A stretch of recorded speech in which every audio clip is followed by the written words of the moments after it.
So this evening, there are a couple of things to talk about.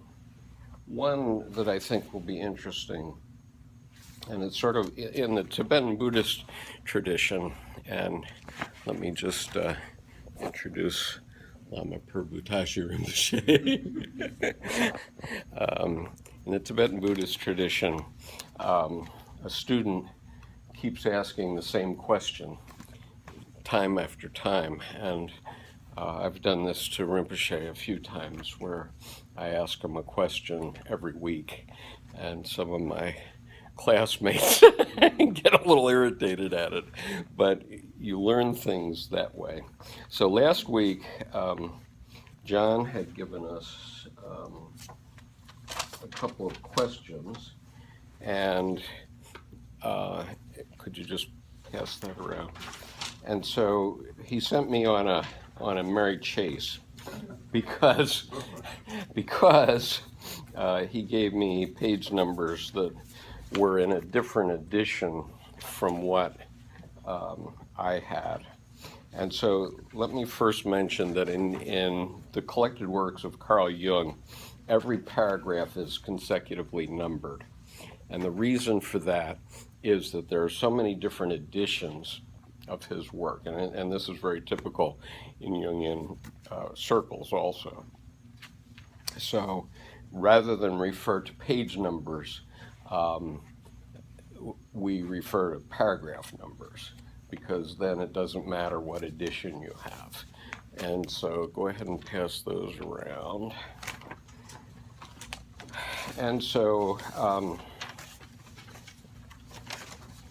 John, a couple weeks ago, and 3 weeks ago as well, was concerned about why we have to integrate the shadow. And that's a question I keep asking myself too. And so it so happened that because I was looking for the answer to John's question, which I found was perplexing me, I happened across the right answer, which is here in paragraph 78 and paragraphs, the following paragraphs. But let me first address the questions that John raised. He's quoting from this book, two essays on analytical psychology. Good evening, Barbara. We need to share.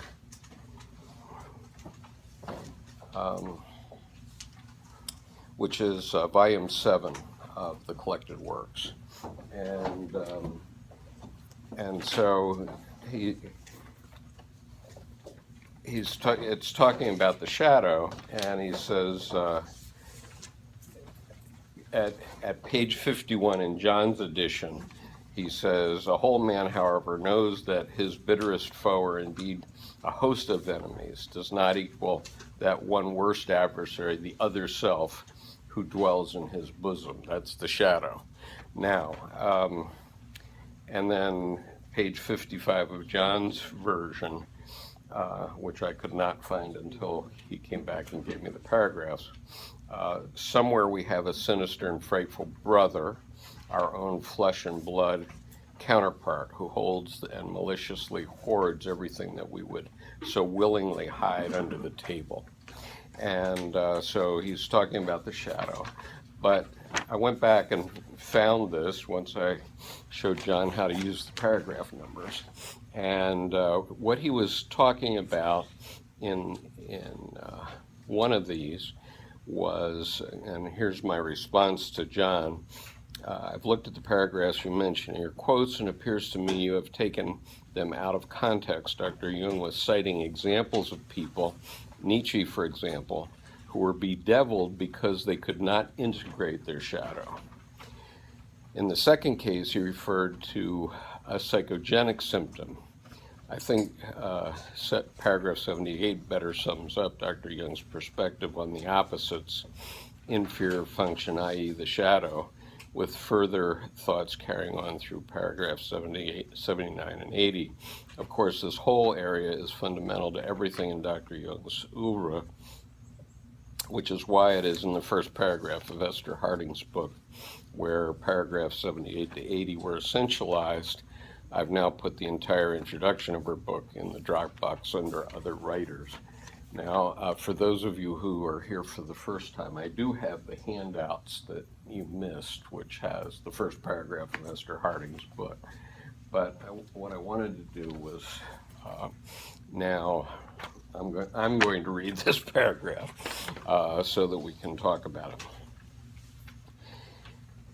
It has become abundantly clear to me that life can flow forward only along the path of the gradient, where there is no energy unless there is, but there is no energy unless there is a tension of opposites. Hence, it is necessary to discover the opposite to the attitude of the conscious mind. It is interesting to see how this compensation by opposites also plays its part in the historical theories of neurosis. Freud's theory espoused eros, Adler's the will to power. Logically, the opposite of love is hate, and of eros, phobos, fear, but psychologically it is the will to power. Where love reigns, there is no will to power, and where the will to power is paramount, love is lacking. The one is but the shadow of the other. The man who adopts the standpoint of eros finds his compensatory opposite in the will to power, and that of the man who puts the accent on power is eros. Seen from the one-sided point of view of the conscious attitude, the shadow is an inferior component of the personality and consequently repressed through intensive resistance. But the repressed content must be made conscious so as to produce a tension of opposites, without which no forward movement is possible. The conscious mind is on top, the shadow underneath, and just as high always longs for low and hot for cold, so all consciousness, perhaps without being aware of it, seeks its unconscious opposite, lacking which it is doomed to stagnation, congestion, and ossification. Life is born only of the spark of opposites. And so, as we look at our election campaign this year, it's a perfect example of that. We have two perspectives. One is a feminine perspective, and it's very obvious that Hillary Clinton is using the language of this stuff. I mean, they definitely grok it in her campaign, and they know that they have to pull the country together. And Donald Trump is on the other side, the power thing. We're going to go and make the Middle East radioactive power type opposite. And so, obviously there was a lot of shadow on both sides of the equation in the country. Okay, there's a lot of distress in the country. And it was shown both on the Bernie Sanders side and the Donald Trump side. And so if that was left brought into consciousness, then it could cause us some serious problems. But because it is now in consciousness, somehow something new will emerge from that. And so there were a couple of other quotes that I gathered separately.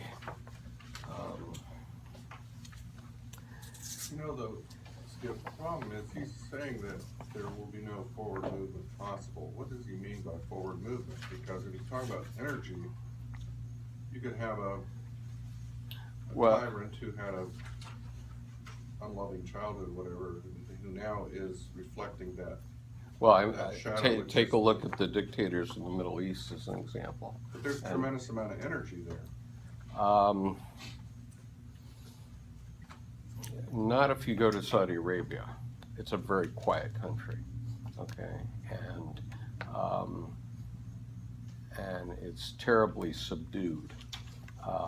And yes, there is in Turkey. Turkey does have two sides, and it was represented by Ataturk in 1915 when he took over from the Ottoman Empire and created a democracy guaranteed by the army. That was the tradition.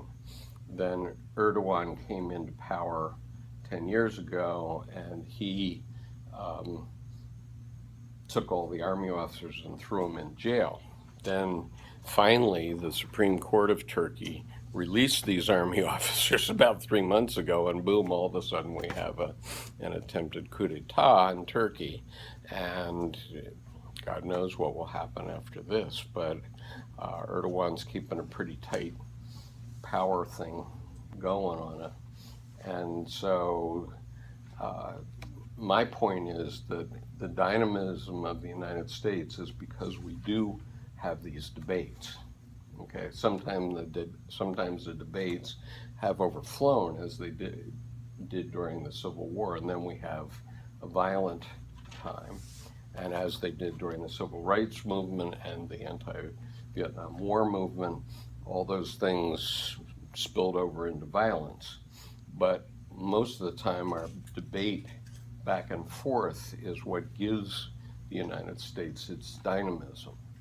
And other countries of the world, I've lived in Japan, where nobody ever suggests, oh, we should have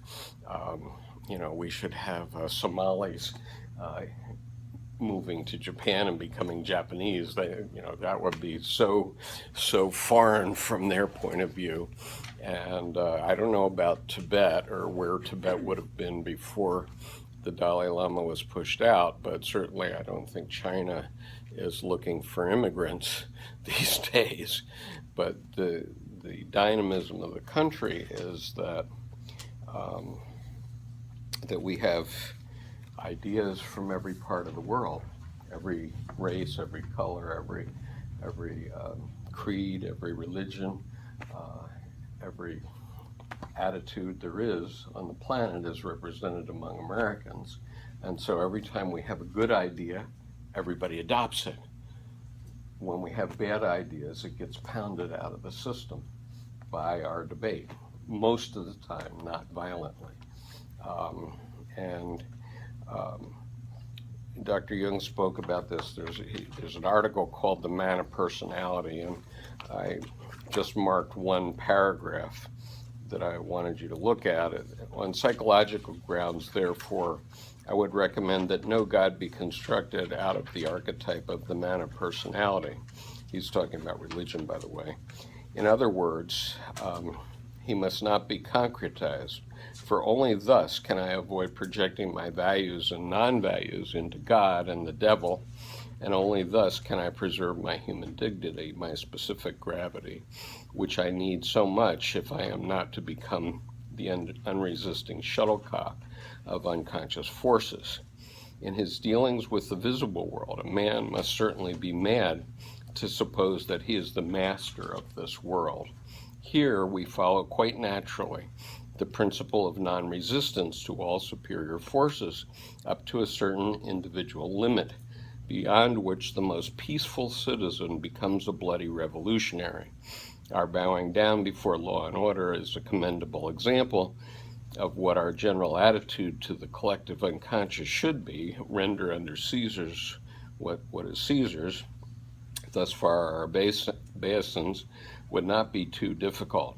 But there are other factors in the world to which our conscience does not give unqualified assent, and yet we bow to them. Why? Because in practice it is more expedient than the reverse. Similarly, there are factors in the unconscious with regard to which we must be worldly wise. Resist not evil, quote unquote, and also make to yourselves friends of the mammon of unrighteousness, quote unquote. And then the children of this world are in their generation wiser than the children of light, quote unquote. Ergo, be therefore wise as serpents and harmless as doves, which is a quote from the Bible. And so his point is that you're much better off. His point is that our unconscious will drive us. in ways that we cannot predict if we don't know what's in it.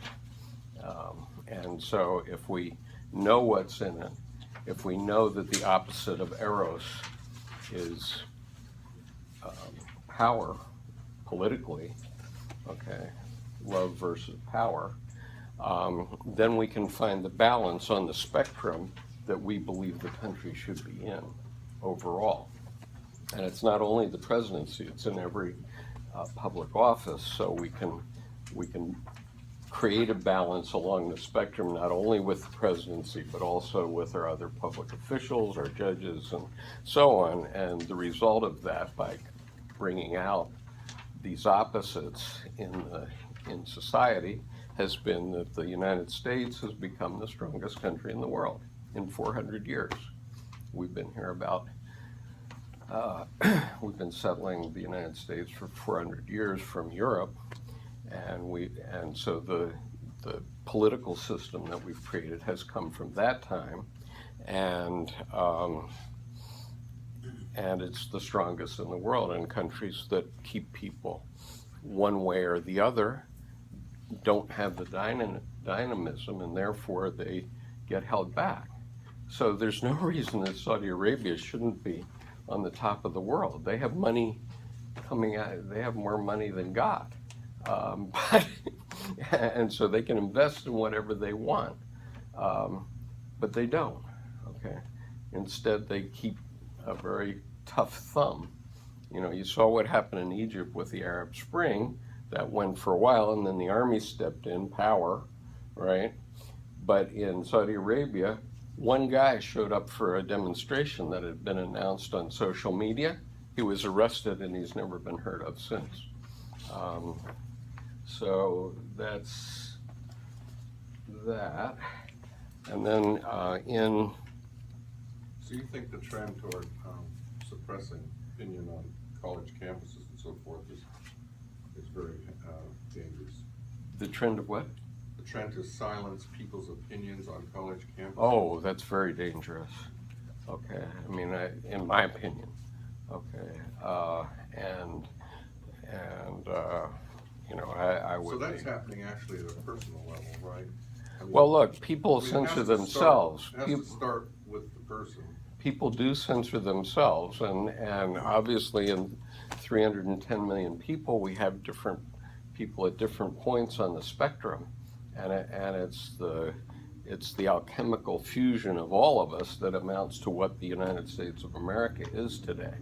Okay, and so let me also give you one other thing here, since we're talking about this. Because it relates to how,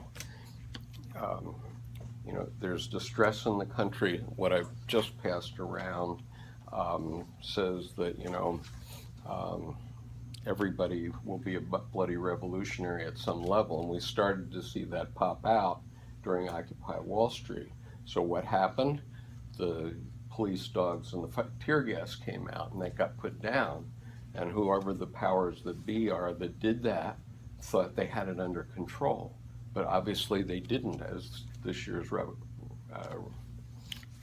election demonstrates. And so here's Dr. Jung predicting exactly what's happening now in the United States 80 years ago. Okay, and then in Mysterium Conjunctionis, which is his last book about alchemy, he says, and partially he's referring to man of personality in religion, we find individual historical personalities whose lives were distinguished by numinous experiences. Numerous investigations of such experiences convince me that previously unconscious contents then break through into consciousness and overwhelm it in the way as do invasions of the unconscious in pathological cases accessible to psychiatric observation. Even Jesus, according to Mark 3:21, appeared to his followers in that light. The significant difference, however, between merely pathological cases and inspired personalities is that sooner or later the latter find an extensive following and can therefore transmit their effect down the centuries, as does Buddha. The fact that the long-lasting effect exerted by the founders of the great religions is due quite as much to their overwhelming spiritual personality, their exemplary life, and their ethical self-commitment does not affect the present discussion. Personality is only one root of success, and there were and always will be genuine religious personalities to whom success is denied. One has only to think of Meister Eckhart, but if they do meet with success, this only proves that the truth they utter hits on a consensus of opinion that they are talking of something that is quote-unquote in the air and is spoken from the heart for their followers too. This, as we know to our cost, applies to good and evil alike, to the true as well as the untrue. The wise man who is not heeded is counted a fool, and the fool who proclaims the general folly first and loudest passes for a prophet or a furor. And sometimes it is luckily the other way around as well, or else mankind would long since have perished of stupidity. So that's Jung talking about 70 years ago about what we're seeing in this year's election, both with Bernie Sanders and Donald Trump on both sides of the equation. Because it was actually Sanders that was speaking first and having the huge crowds a year ago. But then Trump also started to play the fiddle on the other end of the spectrum. And so that's what we have coming up.